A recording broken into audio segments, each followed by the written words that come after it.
이 저녁에 참 잘 나오셨습니다. 우리가 읽었던 이 본문을 보면요, 느헤미야는 새롭게 재건된 예루살렘을 수도로서의 기능과 그리고 주변국으로부터 보호하기 위해, 방어하기 위해 인구 재배치를 하는 장면들이 오늘 본문 가운데 나오고 있습니다. 그래서 오늘 본문의 내용을 통해서요, 공동체 회복을 위한 헌신이란 제목으로 함께 말씀을 나누고자 합니다. 먼저 오늘 우리의 본문을 이해하기 위해서는요, 이 예루살렘의 상황을 우리가 먼저 알 필요가 있습니다. 예루살렘에서 중요한 것이 있다면 아무래도 이 성전과 이 성벽일 것입니다. 우리가 잘 아는 것처럼 이 성벽 공사가 은혜 가운데 잘 마무리되었습니다. 어찌 보면 이제 외형적인 부분들은 이제 하나씩 채워져 갔다고, 다 갖추어졌다고 볼 수 있을 것 같은데요. 그러나 이제 외형적인 부분만 채워졌다고 해서 끝나는 것이 아닙니다. 어떤 도시가 세워지고 또 도시가 어떤 그 구실을 감당하려면 그곳에 많은 사람들이 거주하며 살아야 됩니다. 그런 관점에서 예루살렘은요, 이 사람들이 많이 들어와서 살아야 되지만 사람들이 살 수 있는 형편은 아니었던 것 같습니다. 예루살렘에 거주한다는 것은 이 당시에 예루살렘에 살아간다는 것은요, 그렇게 쉬운 일이 아니었습니다. 느헤미야 7장 4절을 보면 이렇게 기록되어 있습니다. 예루살렘의 상황을 표현하고 있는데요, 그 성읍은 광대하고 그 주민은 적으며 가옥은 미처 건축하지 못하였음이니라, 이렇게 기록하고 있습니다. 당시 예루살렘 성은 크고 넓었습니다. 그렇지만 그 안에 거주하는 사람들의 숫자는 적었습니다. 도시로서 역할을 감당하지 못하는 부분도 있지만 더 나아가서 이곳 예루살렘에서 살만한 환경들이 아니었던 것이죠. 집도 부족했습니다. 사람들이 살만한, 그리고 여러 가지 누릴 수 있는 부분들이 없었습니다. 이러한 문제로 백성들은요, 예루살렘에 거주하기를 꺼려하였습니다. 성벽이 재건되었지만 사람들이 들어오지 않는 거예요. 살 수 있는, 다시 이 거룩한 예루살렘에서 살아갈 수 있는 어떤 조건들은, 이제 외형적인 부분들은 갖춰졌지만 막상 들어가서 살기에는 여러 가지 불편함들이 많이 있기 때문에 백성들이 들어가 살기를 꺼려하였습니다. 그렇지만 이 땅이, 이 예루살렘이 도시로서의, 그리고 거룩한 성으로서의 그것을 감당하려면 백성들이 성 안에 들어와 살아야만 했습니다. 그래서 느헤미야가 성벽 재건을 위해서 금식하며 노력했던 이유도 단순히 성벽 재건을 위한 것이 아니라 예루살렘 땅에 하나님의 백성들이 살게 하도록 하고 싶어 했었습니다. 한마디로 외형적인 부분만 채워지는 것이 아니라 이 안에서 함께 거주할 수 있는 공동체에 대한 마음들이 느헤미야 가운데 있었던 것이죠. 성전이 있고 성벽이 아무리 든든하게 세워진다 할지라도 함께하는 공동체가 없으면 아무런 소용이 없습니다. 그렇지 않습니까? 아무리 좋은 것이 있다 할지라도 그것을 누릴 수 있는 사람이 없으면 아무런 소용이 없습니다. 이 이유 때문에 느헤미야는요, 예루살렘의 인구를 재배치하게 시작합니다. 그 이유가, 그 내용이 이제 오늘 본문 가운데 나오고 있습니다. 예루살렘의 공동체가 회복되어야만, 이곳 가운데 다시 한번 사람들이 들어와 함께 거주해야만, 함께 살아야만 이 예루살렘 성이 하나님을 예배하는 거룩한 성으로 세워질 수 있기 때문입니다. 그나마 다행인 것은요, 느헤미야 8장부터 10장까지 내용을 살펴보면 이스라엘 백성들이 초막절 기간 동안 듣고 깨달았던 이 하나님의 율법을 생각하면서 자신들의 죄악을 하나님 앞에 철저히 회개했습니다. 그리고 이 하나님과의 관계를 회복하려고 이제 몸부림치기 시작했습니다. 우리가 지난주 살펴본 것처럼 이제 언약을 세우고 이제 언약을 지키기 위해 몸부림쳤는데요. 그러면서 이제 이스라엘 백성들 가운데 다시 한번 이제 예루살렘에 대한 그 회복에 대한, 그리고 하나님의 뜻 가운데 살아가려고 하는 마음들이 생기게 되었습니다. 그렇다면 과연 이 땅은 누가 들어가야 되겠습니까? 지금 살만한 환경이 안 되는, 여건이 안 되는 이 예루살렘 성 안에 누가 들어가 살아야 되겠습니까? 그래서 느헤미야는 예루살렘에 거주할 사람들을 재배치합니다. 그래서 가장 먼저 1절을 보시면요, 백성들의 지도자들은 예루살렘에 거주하였다, 이렇게 기록하고 있습니다. 예루살렘은 한 지방의 수도였습니다. 그렇기 때문에 기존의 지도자들이 이 땅 가운데 정착하고 살아가고 있었습니다. 여기서 말하는 지도자들이 누구를 지칭하는지는 정확히는 알 수 없습니다만, 여기서 지금 말하는 사람들은요, 어떤 행정적인, 군사적인 직책을 맡은 사람들인 것 같습니다. 느헤미야 5장 17절을 보면요, 이 느헤미야가 이제 식사하는 장면들이 나옵니다. 근데 이 식사하는 장면 가운데 누구와 함께 식사하냐면 유다 사람들과 민장들 150명들과 함께 식사를 이제 하는 장면들이 나옵니다. 이들이 백성의 지도자들이었습니다. 이 지도자들은요, 이 황폐한 땅 예루살렘에 거주하면서 그 땅을 지키고 있었습니다. 저는 이 모습 보면서 지도자의 역할이 바로 이런 역할이구나라는 것을 생각하게 되었습니다. 사람들이 꺼려하는 곳, 사람들이 꺼려하는 일, 그것을 지도자가 먼저 감당해야 된다는 것이죠. 황폐한 이 땅, 아직 사람들이 살만하지 못한 이 땅 가운데 지도자들이 먼저 거주하고 있었습니다. 혹시 보스와 리더의 차이를 아십니까? 보스와 리더. 얼핏 보면요, 보스와 리더는 같은 의미인 것 같습니다. 하나의 그냥 우두머리로서 높이 있는, 위에 있는 사람인 것 같은데, 근데 보스와 리더는요, 차이가 있습니다. 뭐냐면 보스는요, 어떤 사람들을 몰아서 가는 사람이 이걸 보스라고 얘기하고요, 리더는요, 함께 있는 사람을 이끌고 가는 사람을 리더라고 말합니다. 좀 이해되십니까? 예를 들어서 보스는요, 어떤 일을 진행함에 있어서 너 이거 해, 이렇게 해야 돼 라고 말한다면, 리더는요, 함께 갑시다 라고 하면서 가는 사람들을 리더라고 말합니다. 지금 여기서 나오는 이 예루살렘에 거주하고 있는 지도자들은요, 아마 진정한 리더라고 생각됩니다. 아무도 살지 않는 땅, 가고 싶어 하지 않는 땅, 그 땅에 책임을 맡고 있기 때문에 그 땅에 먼저 거주하고 있기 때문입니다. 그런데 문제는요, 지도자들만 이 땅에 머물 수 없다는 것입니다. 일반 백성들도 그 땅 가운데 들어와야만 했습니다. 그래서 1절에 보시면 이 남은 백성들 가운데 제비를 뽑아서 10분의 1을 거룩한 성 예루살렘에 거주하게 하였다, 이렇게 기록하고 있습니다. 혹시 여기서 들어오는 이 구절이 있습니까? 들어오는 단어가 있습니까? 제가 방금 읽었던 부분 중에요. 제가 다시 한번 읽어드릴게요. 남은 백성들 가운데 제비를 뽑아 10분의 1을 거룩한 성 예루살렘에 거주하게 하였다. 여기서 혹시 들어오는 단어가 있나요? 저는 보면서 두 가지가 눈에 들어왔습니다. 하나는 뭐냐면 제비를 뽑는다는 것, 그리고 10분의 1, 이 두 가지가 들어왔는데, 근데 이제 과연 이게 어떤 의미를 말할 것인가를 좀 고민하면서 여러 가지 주석도 보고 했는데, 본문에서 말하고자 하는 것은 뭐냐면요, 10분의 1이 본문에서 강조하고 있는 부분이 아닙니다. 본문에서 지금 강조하는 게 뭐냐면요, 제비를 뽑았다는 사실에서 본문은 이 사실을 강조하고 있습니다. 무슨 말이냐면, 제비를 뽑는다는 것은요, 이 자신들의 모든 결정권들을 이 하나님께 맡긴다는 것을 말합니다. 백성들은 인구 재배치로 인한 문제를 이 사람의 주관대로 결정하지 않고 이 하나님의 뜻에 따르기로 결정하였다는 것이죠. 성경에 보면 어떤 결정을 내릴 때 제비를 뽑는 장면들이 나옵니다. 여러 가지 성경의 장면들이 있겠지만, 민수기 26장을 보면요, 가나안 땅을 지파별로 배분하는, 분배하는 그 일들, 분배할 때 하나님의 뜻에 따라 결정하기 위해서 제비를 뽑는 장면들이 나옵니다.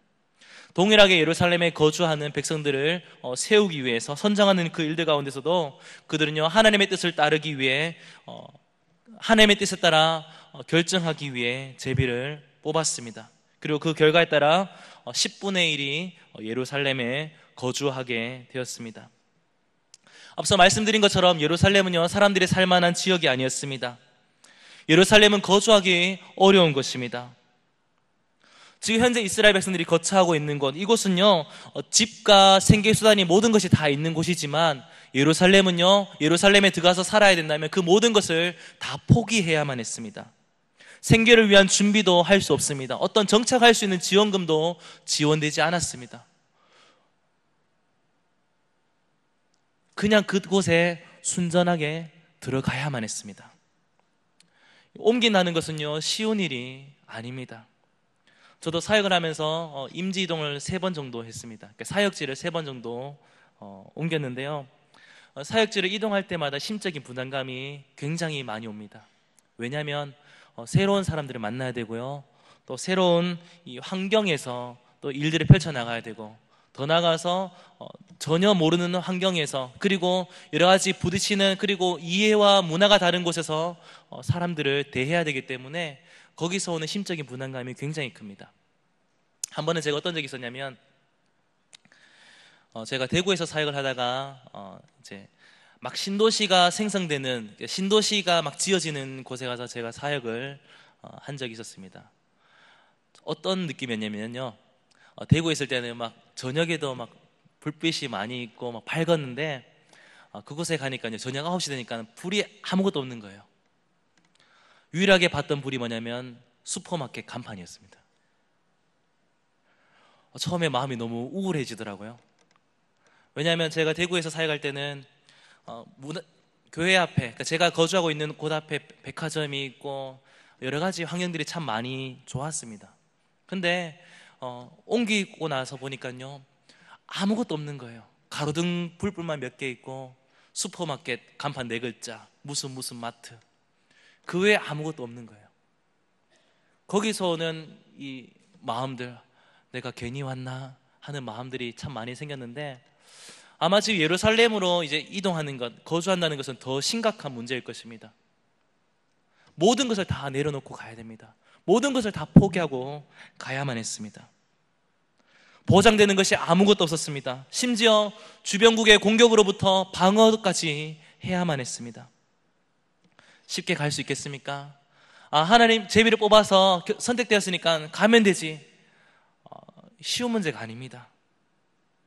그렇지만요, 지금 이스라엘 백성들은 제비를 뽑았을 때 이 제비에 뽑힌 사람들은 이것을 하나님의 뜻으로 알고 순종하며 나아갔습니다. 그런데 더 감사한 것은요, 여기서 끝나지 않았다는 거예요. 2절을 한번 보십시오. 예루살렘에 거주하기를 자원하는 자들이 생기게 되었습니다. 지도자들이 거주하였고 10분의 1이 제비 뽑아서 이제 그 땅에 거주하게 되었습니다. 근데 그 외에도 이 땅에 자원하면서 살기를 결정했던 사람들이 있었다는 것입니다. 저는 이 모습 보면서요, 그 해병대가 생각났습니다. 보통 해병대는요, 자원 입대하지 않습니까? 어떤 사람들이 해병대에 갑니까? 이왕 군대 갈 바에 좀 더 힘들게, 어렵게 제대로 군생을 하고자 하는 사람들이 해병대에 지원합니다. 저는 이해할 수가 없는 사람들이에요. 그렇지 않습니까? 이왕 갈 바에 좀 편하고 좀 쉬운 데 가고 싶어 하는데, 이왕 한번 가는 거 이제 멋지게 군생을 해보겠다고, 그리고 힘들게 한번 군생을 해보겠다고 이제 해병대에 지원합니다. 힘든 것을 자처하는 것이죠. 저는 예루살렘에 거주하기를 자원하는 이 백성들을 보면서 왜 이런 마음을 품었을까 생각했습니다. 쉽지 않은 땅입니다. 만만하지 않은 땅입니다. 아무리 마음 먹더라도 막상 현실 앞에 부딪히면 다시 한번 마음을 다시 한번 돌이키고 싶은 그 땅입니다. 근데 왜 이들이 자원하면서 그 땅으로 나아갔습니까? 도대체 어떤 동기에서 그들이 예루살렘에 자원해서 나갔겠습니까? 그들이 어떻게 해서 갔다는 것은 오늘 본문간에 나오지 않기 때문에 정확하게 알 수는 없지만, 확실한 것은요, 하나님께서 그들의 마음을 감동시키셨다는 것입니다. 그런 거 있지 않습니까? 어떤 한 가지 모습을 보면, 어떤 일들을 보면 그것 때문에 가슴 아파하면서 자원하는 분들이 생기지 않습니까? 얼마 전에 제가 중등부를 담당하고 있는데요, 이 중등부 교사 모집을 광고를 냈었습니다. 제가 이번에는 그 교사 모집을 하면서 제가 찾아가진 않겠다는 마음을 가졌어요. 왜냐하면 함께 해주십시오라고 하면 함께 하는 분도 많지만, 또 그 때문에 어쩔 수 없이 하는 분도 생기기 때문에 그냥 광고를 내고 기다리고 있었습니다. 그러면서 한두 분 연락이 왔어요. 그분들이 어떤 분이냐면요, 계속 중등부에 대한 마음이 생겼대요. 그냥 한번 해보고 싶었는데 때마침 광고가 나와서 마음이 바뀌기 전에 전화했다, 그렇게 말씀하시더라고요. 아마 이런 건 것 같아요. 힘들지만 하나님께서 그 마음 가운데 자원하는 마음을 부어주셔서, 함께하고 섬기고 싶은 마음들을 부어주셔서 그들이 나아간 것 같습니다. 하나님께서 이 백성들에게 그런 마음을 부어주셨기 때문에 그렇게 나아가는 것이죠. 우리가 잘 아는 성경 구절 중에 이 잠언 16장 9절의 말씀이 있습니다. 사람이 마음으로 자기의 길을 계획할지라도 그 걸음을 인도하는 자는 누구십니까? 여호와 하나님입니다. 하나님께서 그들의 마음 가운데 감동을 주시고 이 거룩한 성 예루살렘을 향한 마음을 주셨습니다. 그렇기 때문에 그곳 그 땅 가운데 거주할 수 있는 용기와 결단을 주셨습니다. 그렇다면 이 땅 가운데 거주하기를 자원했던 사람들의 마음은 어떠했을까요? 그래서 이 자원이라는 말을 이제 좀 찾아봤는데, 이 자원이란 말은요, 이제 원어로 살펴보면 즐거운 마음으로 하다라는 뜻을 가지고 있습니다. 좀 더 쉽게 우리 표현을 하면요, 즐겁게 헌신하다라는 뜻을 가지고 있습니다. 어떤 꺼리낌 없이 즐겁게 감당하는 것이죠. 힘들지만, 어렵지만, 고생하겠지만 즐겁게 그 일들을 감당한다는 것입니다. 하나님께서 그 마음을 주셨기 때문에 그 일들을 감당할 수 있는 것입니다. 하나님께서 즐거운 마음을 주셨기 때문에 그 마음을 가지고 이제 헌신하면서 나아가는 것입니다. 소망하는 것은 우리의 심령 가운데도 그런 마음들이 넘쳐나기를 소망합니다. 주의 몸된 교회를 위하여 즐거이 헌신할 수 있는 그런 마음들이 우리 가운데 넘쳐나기를, 또 그 마음을 하나님께서 부어주시기를 소망합니다. 다음으로 3절부터 24절까지 보면요, 이제 이주하는 사람들의 명단이, 재배치되는 사람들의 명단이 나옵니다. 특별히 이들은 예루살렘에 거하도록 이 제비 뽑기에 걸린 사람들인데, 이들은요 자신의 가문이 이 하나님의 뜻에 따라 선택된 줄 알고 예루살렘으로 재이주하게 되었습니다. 그들이 어떤 사람들이냐면, 먼저 4절과 6절을 보면요, 유다 자손들입니다. 특별히 유다 지파 중에 이 베레스의 자손들을 소개하고 있는 것을 우리는 살펴볼 수 있습니다. 이들은요 제비를 뽑아 예루살렘에 거주하게 되었는데, 이 베레스 자손들은 뭐라고 표현하냐면 다 용사다, 이렇게 기록하고 있습니다. 용사라는 것은요, 이 대적들을 막을 만한 능력을 갖추고 있는 사람들을 말합니다. 한마디로 군사력을 말하는 것이죠. 예루살렘에 거주하는 목적이 이 방어와 전투에 있었습니다. 이들의 목적은요, 예루살렘을 방어하는 것과 이 전투하는 데 목적이 있었습니다. 예루살렘을 지키는 일들을 감당했습니다. 그래서 유다 지파 중에 이 군사력을 갖춘 이 베레스 자손 468명이 이 제비 뽑기에 뽑혔습니다. 아시다시피 당시에 인구를 계수할 때는요, 이스라엘 풍습에 따라 특별한 경우를 제외하고는 여자와 아이들은 계산해서 그 인구 계수에서 뺐습니다. 그렇기 때문에 이 베레스 자손 468명은요 한마디로 남자들을 말합니다. 따라서 실제로 여자와 아이를 포함하면 이 468명의 몇 배나 되는 사람들이 이제 여기에 뽑혔다는 것이죠. 이어서 7절과 9절을 보면 이 베냐민 지파 중에 시그리 아들 요엘이 그들의 감독이 되었다, 이렇게 말하고 있습니다. 이 베냐민 지파 928명이 예루살렘에 거주하게 되었는데, 그 중에 시그리 아들 요엘에 대해서 언급하고 있습니다. 여기서 감독이란 말은요, 어떤 정치적인 그리고 행정적인 지위에서 감독이 아니라 백성의 이 대표자로서, 리더자의 역할로서 그들을 주관하는 사람들을 말합니다. 한마디로 그냥 순수하게 이 땅에 거주할 수 있는 사람들을 말하는 것이죠. 이어서 10절부터 14절까지 보면 제사장 가문에 대해서 나옵니다. 예루살렘에 거주하게 되는 이제 제사장 가문의 명단에 나오는데, 특별히 이 제사장 가문을 세 부류로 나누고 있습니다. 스라야, 아다야, 아마세, 이렇게 구분하고 있는데요, 11절에 보면 이 하나님의 전을 맡은 자 스라야, 이렇게 언급하고 있습니다. 이들의 가문은요 하나님의 성전에서 일을 하는 자들입니다. 특별히 성전의 모든 일을 주관하는 자들입니다. 그런 역할을 감당하는 사람들이었습니다. 한마디로 성전에서 핵심적인 역할을 감당하는 사람들이죠. 이들의 수가 822명이었습니다. 그리고 두 번째로는요 아다야를 소개하고 있는데, 이들을 소개하기를 족장이라고 표현하고 있습니다. 족장은요, 가르치는 직책을 의미합니다. 이 아다야 가문의 242명은요, 이들의 제사장은 이 가르치는 일들에 종사하는 제사장들이었습니다. 그리고 13절에 보면 아마세가 나옵니다. 이들은 큰 용사라고 기록하고 있는데, 이들은 어떤 용사냐면요, 성전에서 어떤 거룩한 직임을 수호하는, 이것을 책임지는 제사장들로 보면 될 것 같습니다. 이들의 수가 128명이라고 말합니다. 그래서 제사장 가문에는요, 스라야에서 882명, 아다야에서 242명, 아마세에서 128명, 그래서 총 1192명의 사람들이 이 제비에 뽑혔습니다. 이어서 15절부터 18절까지 보면 레위 가문에 대해서 나옵니다. 이 레위 가문 중에 제비에 뽑힌 사람들을 얘기하고 있는데, 16절을 한번 보십시오. 삽부대와 요사밧을 소개하고 있습니다. 그러면서 이들을요, 하나님의 전 바깥일을 맡았다, 이렇게 소개하고 있습니다.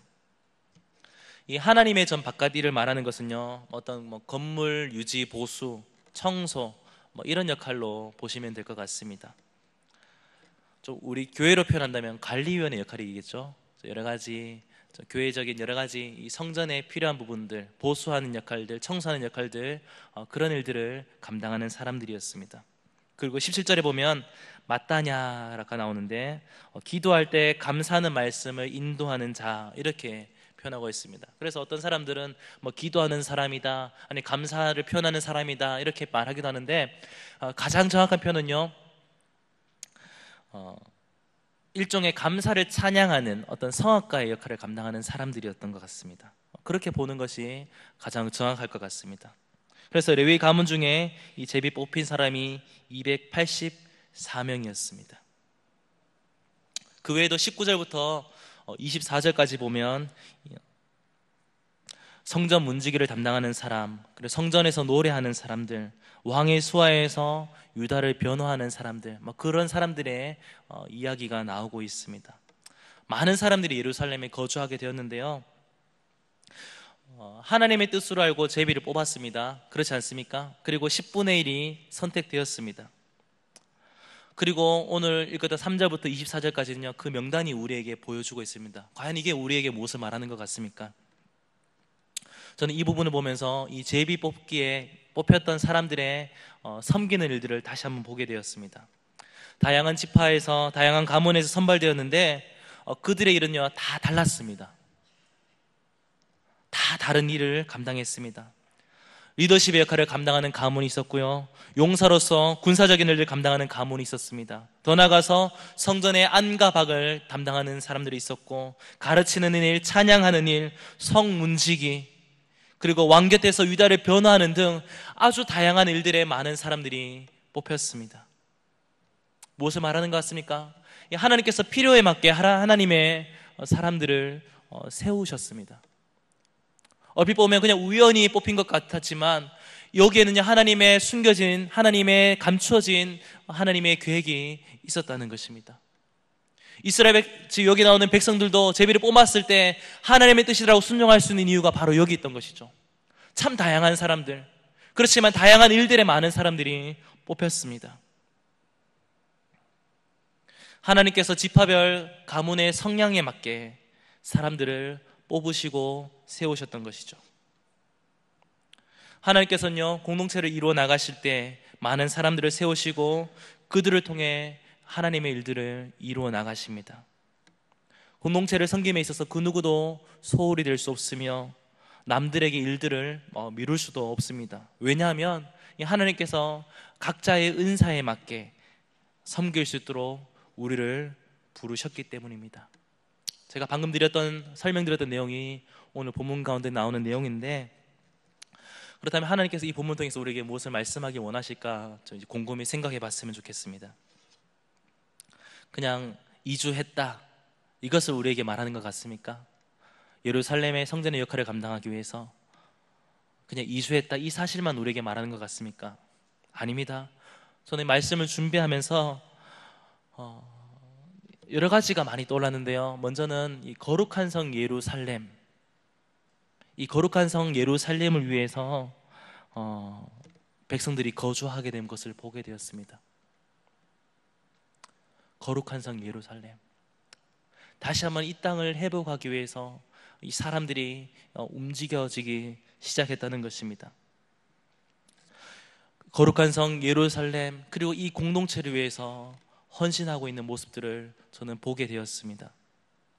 책임감을 가지고 예루살렘을 지키는 지도자들, 제비를 뽑았을 때 하나님의 뜻으로 알고 순종하며 거주했던 사람들, 그리고 하나님 주신 마음에 감동하여 자원함으로 거주했던 사람들, 그들을 보게 되었습니다. 이들은 모두 다 거룩한 성 예루살렘을 위하여, 예루살렘의 공동체의 회복을 위하여 자신의 삶의 터전을 버리고 헌신했던 백성들이었습니다. 저는 이런 마음들이 우리 가운데 일어나기를 소망합니다. 공동체를 향한 갈급한 마음, 그리고 공동체를 향한 헌신의 마음들이 우리 가운데 일어나기를 소망합니다. 교회를 한번 보십시오. 구석구석 도움의 손길들이 필요합니다. 아시겠지만 제가 지난 2년 동안은요 사역위원회를 섬겼습니다. 사역위원회를 섬기면서 구석구석을 다 보게 되었어요. 주방, 주차, 라파, 오병이어, 그 외에 도배봉사, 여러 가지 부분들을 제가 이제 하면서 보게 되었는데, 정말 많은 손길들이 필요했습니다. 정말 많은 사람들이 필요했습니다. 근데 채우기가 정말 쉽지 않았어요. 많은 사람들이 들어오지 않는 거예요. 근데 더 안타까운 건 뭐냐면요, 이 안에서 섬기는 분들이 탈진을 많이 합니다. 주차를 하면서 여러 가지 어려움을 겪습니다. 매주 더운 날씨에, 추운 날씨에 섬기기도 하고요, 때로는 주차하면서 여러 가지 부딪히는 일도 많이 있습니다. 어떤 일이 있었냐면, 차를 좀 더 빼주십시오, 조금만 더 이동해 주십시오 하면은 당신이 뭔데? 이렇게 말하는 분도 있고요, 반응하지 않고 침 뱉는 분도 계셨습니다. 실화입니다. 그 외에 여러 가지 안타까운 일이 참 많이 있었습니다. 근데 그분들이요, 그런 일을 당하지만 못 떠나요. 왜요? 떠나면 없기 때문에. 참 안타깝지 않습니까? 그럼에도 여러 가지 이런 일들을 겪지만 섬기며 나아갑니다. 지금 제가 교육부를 하고 있습니다. 교육부 하면요, 보시면 아시겠지만 참 많은 섬김이 필요합니다. 교사로서의 섬김이 많이 필요한데 여기 또한 잘 오지 않습니다. 왜요? 힘들거든요. 아이들을 상대하는 거 쉽지 않습니다. 어렵습니다. 그렇기 때문에 잘 오지 않는 것을 제가 보게 됩니다. 그 외에도 교회 내 섬김의 손길이 필요한 것이 얼마나 많이 있습니까? 순장의 역할도 마찬가지고요, 그 외에 보이지 않는 곳에서 많은 도움의 손길들 많이 필요합니다. 물론 섬기는 거 힘듭니다. 가슴이 아플 때도 있습니다. 포기하고 싶을 때도 생깁니다. 그렇다고 우리가 포기하고 섬기지 않는다면 이 공동체는 누가 섬기겠습니까? 다 하기 싫다고, 다 힘들다고 떠나면 누가 감당하겠습니까? 그래서 제가 생각해 봤어요. 만약 내가 중등부가 힘들다고 떠나면 누가 올까? 누가 할 수 있을까? 생각했는데 물론 그 자리는 채워질 것입니다. 근데 만약 그렇게 된다면 제가 만났던 아이들, 제가 지금 목양하고 있는 아이들은 그 마음의 상처 누가 질 것인가를 생각하게 되었습니다. 사역하면서도요, 포기하고 싶을 때가 많이 있습니다. 떠나고 싶을 때가 많이 있습니다. 순간순간마다 인간적인 마음이 불쑥불쑥 올라올 때가 많이 있습니다. 사실 그때가 가장 힘듭니다. 어떤 마음인지는 다들 아실 것입니다. 그렇다고 그럴 때마다 포기한다면, 그럴 때마다 내려놓는다면요, 이 거룩한 성 예루살렘, 이 하나님의 몸된 교회, 그리고 이 공동체는 누가 감당하겠습니까? 저는 그런 마음이 올 때마다 그럼에도 감사한 것은요, 하나님께서 저의 마음을 만져주셨습니다. 힘들 때마다, 여러 가지 다른 생각이 들 때마다 하나님께서 어떤 마음을 부어주셨냐면, 저를 사랑하셔서 저를 위해 희생하고 헌신하셨던 그 예수님을 생각하게 하셨습니다. 아, 예수님 나를 위해서 이렇게 참으셨지. 예수님이 나를 위해서 이렇게 헌신하셨지. 예수님께서 나를 위해서 이렇게 생명을 내어주셨지. 그런 마음을 주시면서 견딜 수 있는 마음들을 하나님께서 허락하셨습니다. 예수님이 나를 위해서 희생하셨는데 예수님의 피로 값진 교회가 필요하다면 헌신하는 것이 당연하다, 그런 마음을 하나님께서 부어주셨습니다. 그리고 일들을 통해서 이 하나님이 영광 받으시길 원하신다는 사실을 깨닫게 하셨습니다. 사랑하는 성도 여러분, 제가 여러분에게 질문을 하나 던지겠습니다. 만약 여러분이 오늘 본문 가운데 나오는 사람이라면 어떻게 하겠습니까? 어떤 책임을 지고 있는 지도자라면, 때로는 이 표현이 좀 그런데요, 며칠 전에 저희가 직분자 선출을 했지 않았습니까? 이런 일에 선택된 사람들이라면, 또 이런 일을 감당하는 중직자라면, 또한 하나님께서 이들을 감당할 수 있는 또 여러 가지 마음을 계속 부어주신다면 어떻게 하시겠습니까? 공동체를 위해서 헌신할 수 있겠습니까? 희생과 헌신과 포기가 따릅니다. 그럼에도 헌신할 수 있겠습니까? 지도자로서 책임감을 지며 하나님의 뜻이라고 믿고 희생하며 자원하는 심령으로 섬신할 수 있겠습니까? 느헤미야 11장 2절을 보면요, 이런 구절이 있습니다. 예루살렘에 거주하기를 자원하는 모든 자를 위하여 백성들이 복을 빌었다, 이렇게 기록하고 있습니다. 무슨 말이냐면요, 그들은 하나님의 복을 받아도 마땅한 사람들이라는 것입니다. 공동체를 위해서 희생하고 헌신하고 포기하고 나아가는 그 사람들은요, 하나님의 복을 받아도 마땅한 사람들이다, 백성들이 인정한다는 것입니다. 또한 요한복음 12장 25절을 보면요, 이 자기의 생명을 사랑하는 자는 잃어버릴 것이요 이 세상에서 자기의 생명을 미워하는 자는 영생하도록 보존하리라, 이렇게 기록하고 있습니다. 하나님의 영광을 위해, 공동체를 위해 희생하는 자들은요, 주께서 복을 주실 것이라고 예수님께서 말씀하셨습니다. 사랑하는 성도 여러분, 어떻게 하시겠습니까? 여러분이 이 자리에 있다면, 지도자의 역할, 아니면 선택된 사람, 아니면 마음의 감동을 받은 사람들이라면 어떻게 하시겠습니까?